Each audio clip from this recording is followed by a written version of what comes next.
Maintenant que tu connais le parallélogramme, voyons des figures qui sont des parallélogrammes particuliers. Je pense que tu les connais.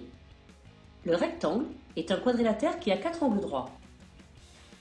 Regarde, il a ses côtés opposés parallèles, 2 à 2, ça fait de lui un parallélogramme.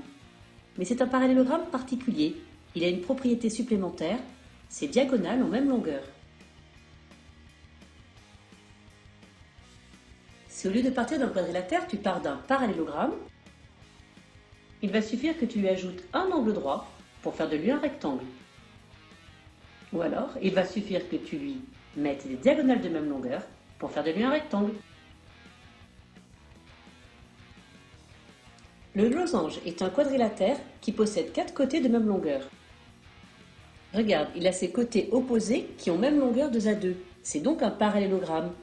Un parallélogramme particulier qui a des diagonales perpendiculaires.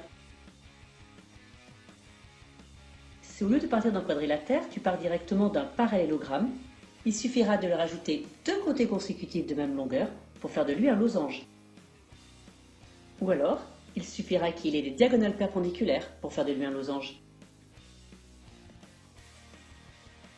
Enfin, le carré est un quadrilatère qui a 4 angles droits et 4 côtés de même longueur. Ça veut dire que le carré est à la fois un rectangle et un losange.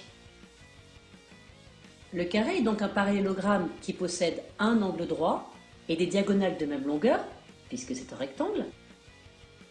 Et il possède aussi des diagonales perpendiculaires, au titre du fait que c'est un losange.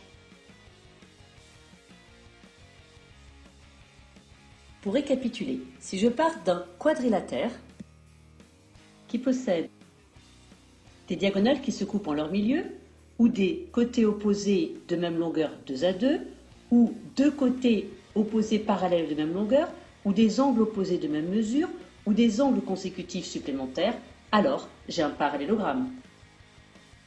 Si à ce parallélogramme j'ajoute un angle droit ou des diagonales de même longueur, alors j'ai un rectangle. Et si à ce parallélogramme j'ajoute 2 côtés consécutifs de même longueur ou des diagonales perpendiculaires, j'ai un losange. Enfin, si je considère une figure qui a toutes ces propriétés, à ce moment-là, j'ai un carré. Voilà, si tout cela est clair, tu peux passer aux exercices, sinon réécoute la vidéo.